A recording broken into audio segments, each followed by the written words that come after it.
Oke, baik, terima kasih atas waktu dan kesempatan yang sudah diberikan kepada saya. Kembali lagi bersama saya di sini dengan Franspira dengan NIM 1734030028 dari kelas A reguler sore. Di mana kali ini saya akan membaca isi dari buku review yang ke-16 dalam mata kuliah kajian seminar masalah-masalah sosial, yang dimana buku ini yang berjudul Memahami hubungan ras dan etnis. Yang pertama sini adalah penelitian tentang kaum minoritas. Amerika bangga diri sebagai bagian dari bangsa imigran.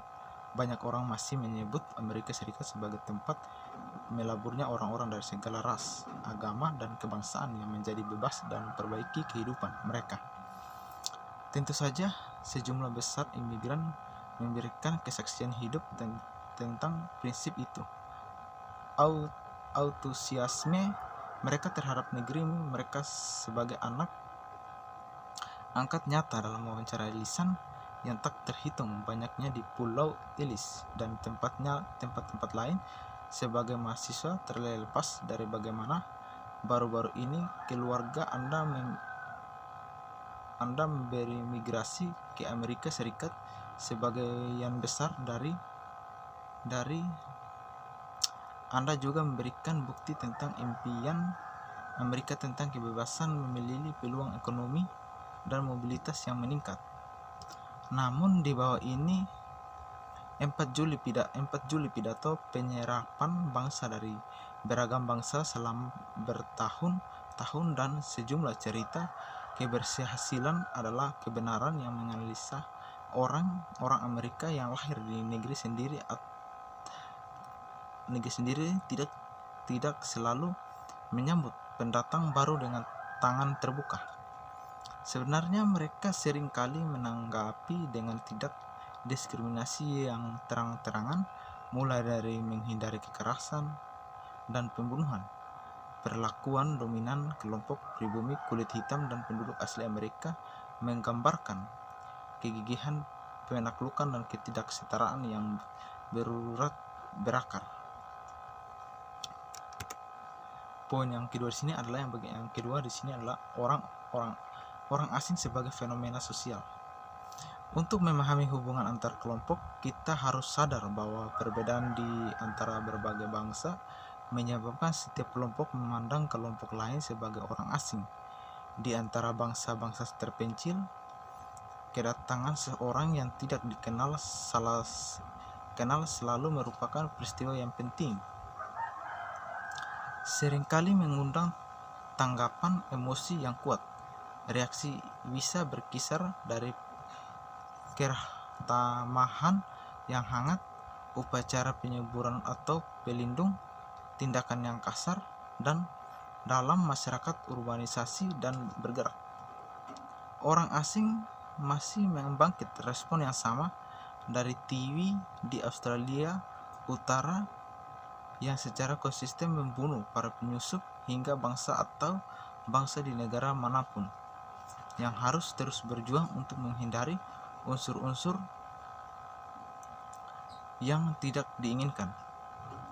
Premis dasarnya adalah sama, pihak luar cukup baik untuk berbagi tanah dan sumber daya dengan orang-orang pilihan yang sudah ada di sana. Kesamaan dan kaya tarik setidaknya sejak Aristoteles berkomentar bahwa kami menyukai orang-orang seperti kami sendiri, dari ras atau negara atau usia atau keluarga kita sendiri. Dan pada umumnya mereka yang berada di tingkat kita sendiri. Para pengamat sosial telah mengetahui hubungan tarik-tertarik yang serupa. Satu, banyak penelitian yang telah meneliti sejauh mana orang menyukai orang lain karena sikap, nilai, kepercayaan, status sosial, atau penampilan fisik yang serupa. Sejumlah penelitian yang menyelidiki pengembangan ketertarikan di antara orang-orang yang pada mulanya tidak saling kenal telah menemukan hubungan yang positif antara kesamaan antara dua orang dan kesukaan mereka terhadap satu sama lain.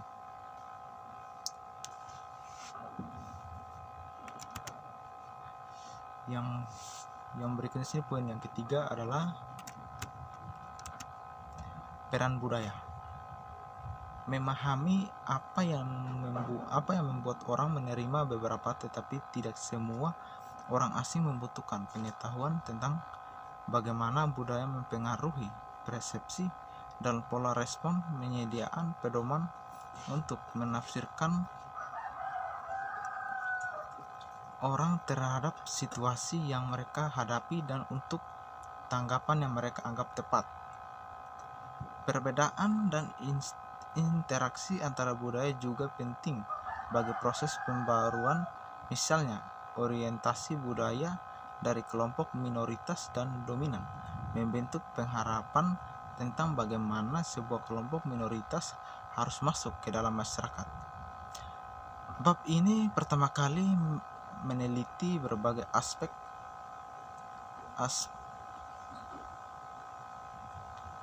budaya yang mempengaruhi hubungan minoritas, dan kemudian meneliti memeriksa variasi harapan budaya tentang integrasi minoritas konsep kebudayaan.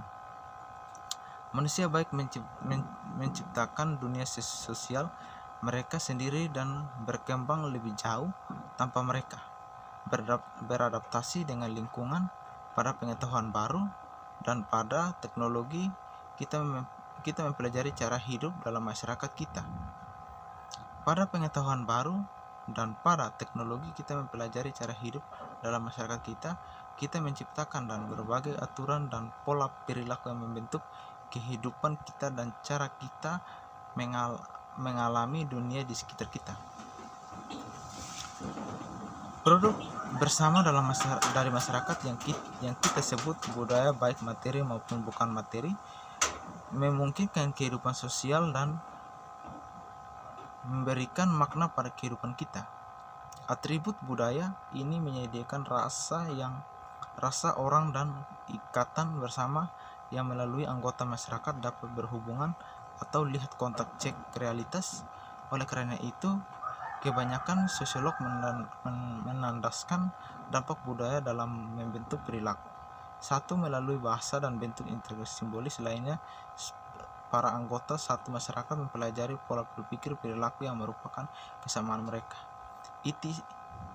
Itu sebagai manusia.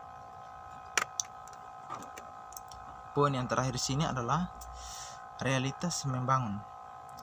Persepsi kita tentang realitas berhubungan dengan budaya kita. Melalui kebudayaan kita belajar bagaimana memahami dunia sekitar kita. Definisi budaya membantu kita menafsirkan rangsangan sosiorik dari lingkungan kita dan memberitahu kita bagaimana menanggapinya. Dengan kata lain, budaya membantu kita memahami apa yang kita hadapi itu adalah layar melalui kita melihat dan memahami bahasa simbol lainnya. Budaya adalah perilaku yang mempelajari terutama melalui komunikasi lisan atau bahasa. Sebuah kata tidak lebih dari simbol sesuatu yang berdiri atau sesuatu yang lain, apakah berwujud kursi atau berwujud atau kejujuran. Kata itu merupakan konsep mental yang didasarkan pada realitas empiris, namun kata-kata mencerminkan kebudayaan, dan satu kata mungkin memiliki makna yang berbeda dalam kebudayaan yang berbeda. Jika Anda membawa obor di Inggris, Anda memegang stenter, tidak mendambakan cinta yang hilang jika Anda bisa menggunakan LVT. Anda ingin lift, bukan tumpangan atau dorongan untuk semangat Anda, karena kata-kata secara simbolis menginterpretasikan dunia kepada kita. Relativitas bahasa dapat berarti baik yang dimaksud maupun yang tidak. Menimbulkan prasangka, misalnya hitam adalah lembaga kegelapan atau dalam arti tidak bercahaya, atau jahat, dan putih melambang kebersihan atau kebaikan. Dan masyarakat mungkin secara halus atau tidak secara begitu halus mentransfer arti tersebut kepada orang kulit hitam dan kulit putih. Oke, baik, mungkin hanya ini saja pembahasan saya tentang review yang ke-16 dalam buku kajian seminar masalah-masalah sosial. Untuk itu, atas waktunya saya ucapkan banyak terima kasih.